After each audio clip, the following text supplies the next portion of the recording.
Hey guys, this is me Aditya back on Essentially, and today I'm shooting an overlapping video with the voice recorded on a different time, and the video doesn't really have any purpose. So today I've compiled a bunch of tips and tricks that include 10 tips and tricks for you guys to decide if you want to follow. I might not really be qualified for this because you guys might think I'm not really good at crafts, but it all depends on you. Just to let you know, I've been doing paper crafts for 7+ years, so if you think I'm qualified enough, you guys can follow the tips and tricks, or maybe even find some flaws in mine and improve mine in your own way. So you guys can let me know what improvements you would like in these crafts down in the comment section below.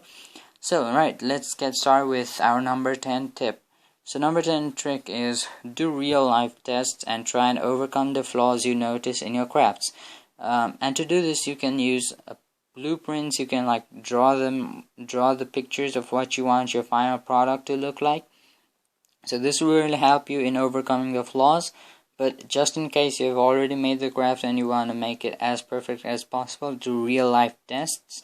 By which I mean, if you have for example, made a sword, then try and hit it against a smoother surface and move on to harder surface slowly and until you reach its limit, and try and improve it to go beyond the limit. So that's what you can do for your crafts. Well, that was just an example. You have to put it to use on your own way. So our number 9 tip is start with simpler projects rather than moving to huge projects immediately if you're new. So one huge defect or demerit of paper crafts is you easily get rage quit the crafts pretty quick, and I've seen a lot of people make the same mistake. That is, they see a huge project on YouTube, they want to try it out for themselves without any practice, and so I've made that mistake a couple of times as well. I've moved on to use awesome paper cardboard guns without any experience of making them. So I ended up ruining every single project I made. So yeah, you might want to start with simpler projects and move on to bigger. This just creates more room for improvement in your future tricks.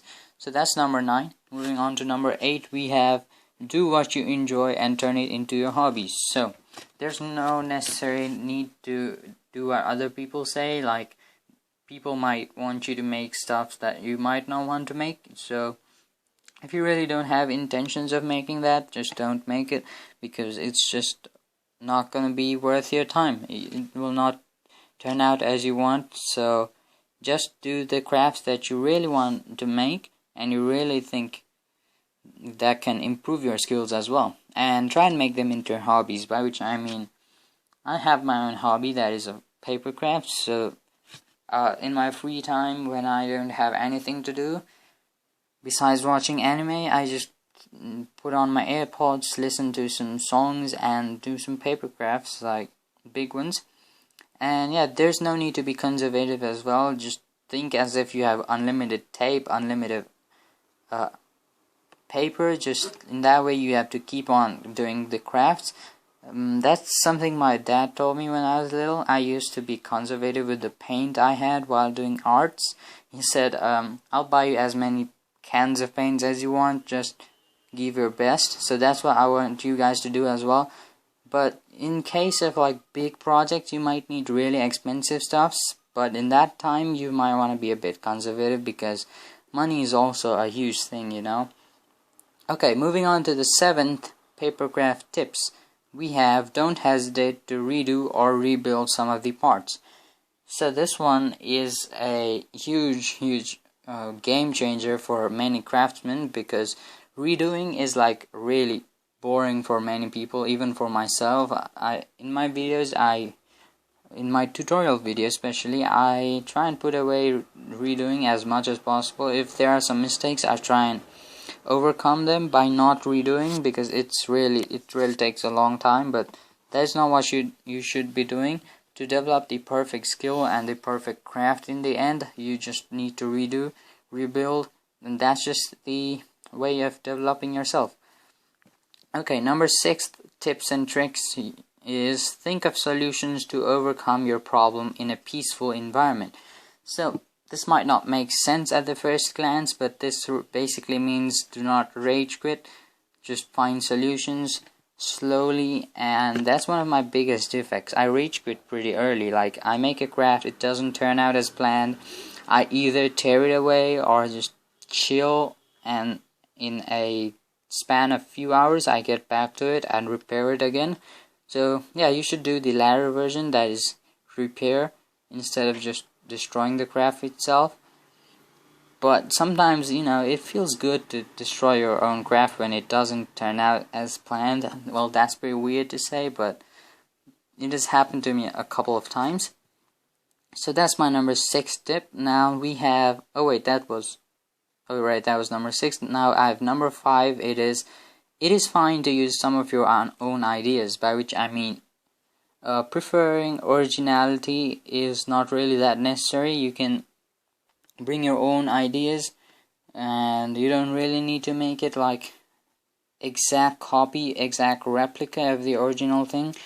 Like if you're making an action figure of Iron Man, you might just want to avoid the details and move on to your own style of creating. Bring your own inner craftsman outside to do the crafts. I really hope you guys understood what I meant by that. But that was my number 5. Try and bring your own ideas to your crafts. That's what I meant. So number 4, I have compare original thing to your thing constantly. I wrote this down in Notepad pretty quick. Might not make sense at first glance, as I told, but I'll try and elaborate this point as well. So compare original things to your own things constantly means like keep on checking if it's accurate enough to the real thing. That is, you can do quick checks in Google, or you can follow tutorials in the beginning of people, and that's how you improve. So it just means you need a reference image to move forward. Moving on to the number 3 tip, we have ask people how the crafts and try and make them and find the defects. This is also making pretty little sense.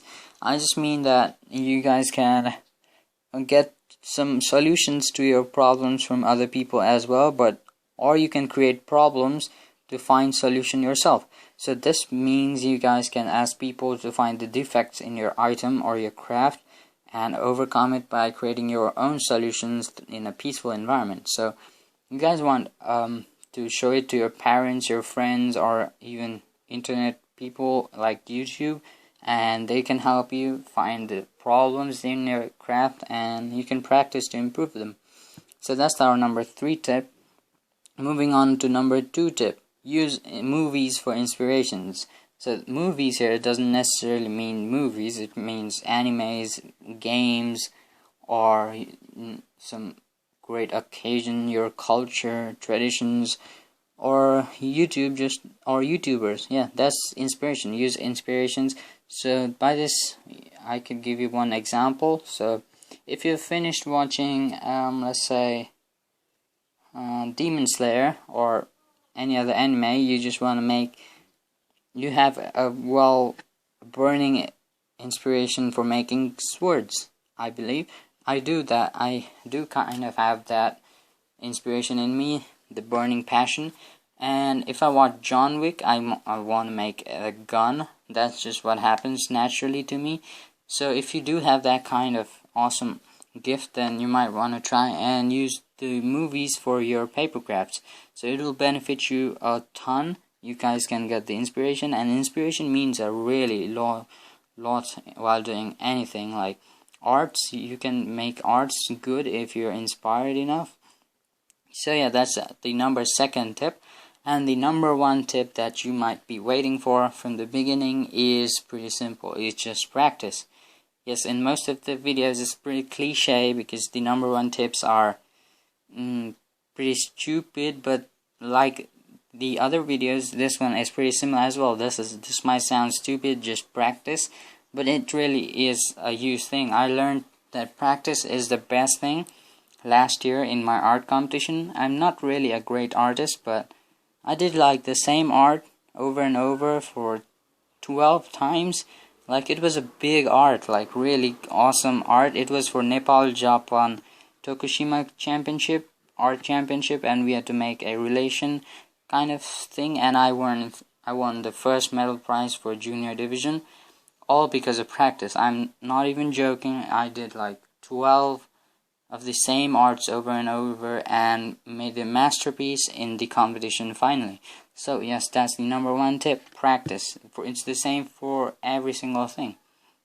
If you want to improve anything, just practice is the best. So this is my 10 tips. You can share these to your friends. Share the video if you enjoyed. And yeah, that's about it for this video. Thank you guys for watching this video. Hope you enjoyed. Hope you got some inspiration to do some paper crafts. And if you did, don't forget to subscribe my channel. Like this video. Comment me down below what should I do next in my next video. And of course, share my videos. Thank you. Bye bye.